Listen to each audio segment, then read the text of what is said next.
So this leads us to special resources that we can use to get more information or to automate getting the information in the internet footprint. Okay, so these are these internet databases. These are like large collections of what's going on the net. Okay, so these are, for example, DNS registration records. Every time you register a domain name, you want your system to be accessible by normal people who do not write down IP addresses normally. Okay, so you register a domain name and you put some private information there, including your administrative and managerial contact. So people who think that someone abuses your website can contact you and tell you that something goes wrong.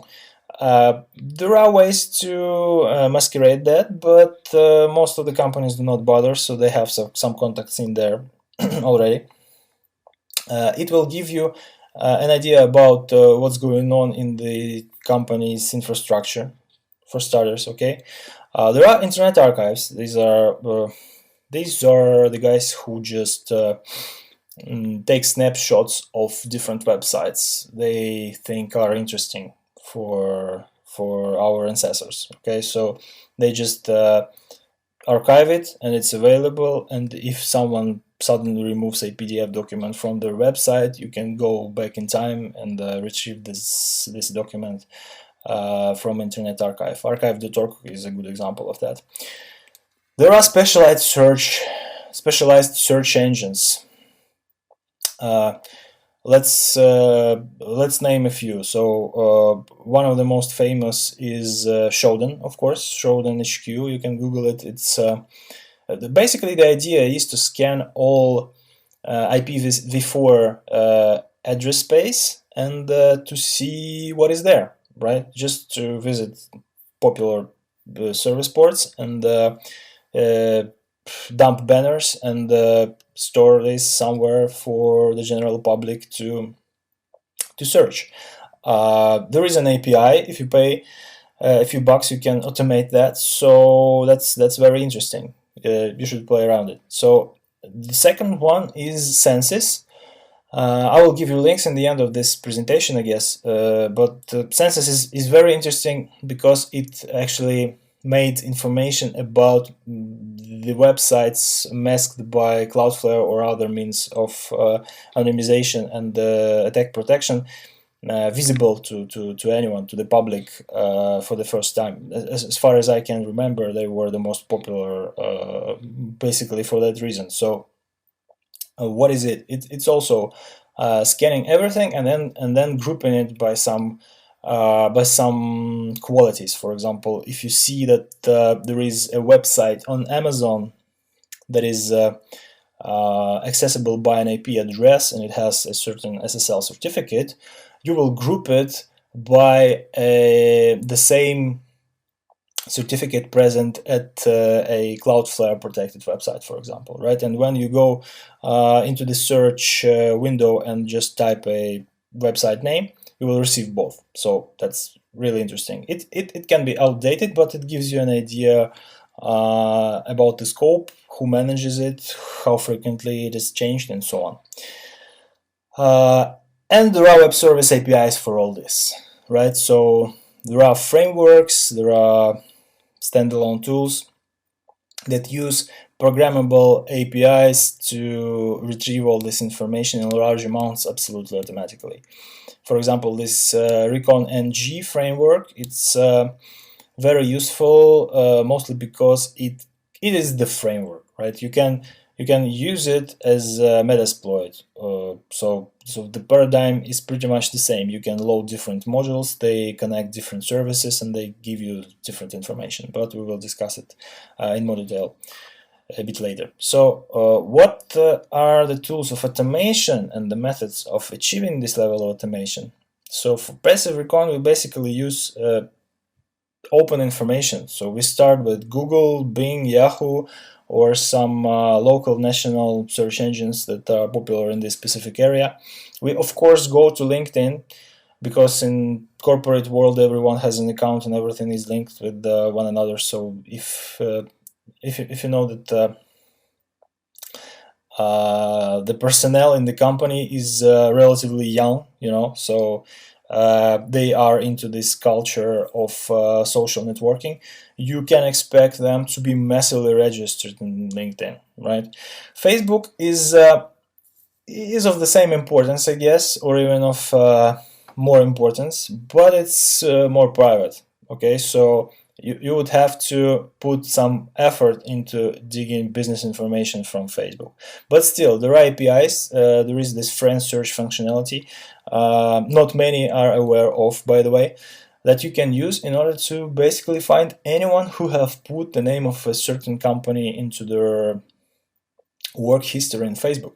So in the main search window, you might not be able to find them, but if you find friends who are not friends, but possible suggestions of friends Facebook gives you, you might be able to find them. Twitter and Instagram are not that much useful, but still they give you an idea about what people are, what they do, what are their interests, and most importantly, what is their geolocation. Okay, so Twitter and Instagram have a lot of geolocation in them, and there are tools. For example, there is this tool. Its name is Creepy. Literally, it's creepy, like .py, and it digs the records in Twitter and Instagram based on the handle you give them, and they give you the history of geolocation. As represented as these dots on the Google map, so it's cool. Of course, there is archive.org. You can search for any website or any search term. And there are these two wonderful things, Maltigo and recon.ng, and we will stay with them for some more time. So, what is Maltigo? We will have this little presentation, and I will walk you through the use of these tools during the reconnaissance phase. But for now, you have to know that Maltigo is a graphical user interface for transforming different types of data. So, what is transforming? Everything is transforms in Maltigo. You put in some data and you transform it into some other data. For example, you put in a website and you transform it to a domain name. You take this domain name and you transform it to MX records in the DNS, or NS records in the DNS, or IP address, or popular subdomains in this domain. And then you take this all and transform it to IP addresses, and then IP addresses fall down into some networks, and networks are the part of different autonomous systems. Autonomous systems have numbers and owners, and in this way you basically validate the scope that all subdomains of this domain are in these networks, and networks belong to a specific client. So this is like something you can do, and it's easily automated, and it is represented in the form of a nice graph. You can take screenshots and put into your report. It looks incredible. What is recon.ng? If Maltigo is graphs, and understanding this, you can imagine that Maltigo is not very effective on large scopes. Okay, so if it's a small company, if it's a bank, for example, a local bank in a certain country, you still can use Maltigo. If it's something multinational, it has a lot of different networks and different websites, you will have to use something more relational, right? Something using tables, and that's where recon.ng goes in. It's as I said, if you are familiar with the Metasploit framework, you can use it the same way. So you load different modules from different areas, from different categories, and you transform hosts to IP addresses and vice versa, and networks to hosts, and domains to subdomains, and you have different transformational what it's called there, plugins, I guess. No, modules. You have different modules to do that. So for larger scope, especially when we are dealing with full scope pen tests or full scope bug bounty programs, recon.ng is keyed here, so it works really well.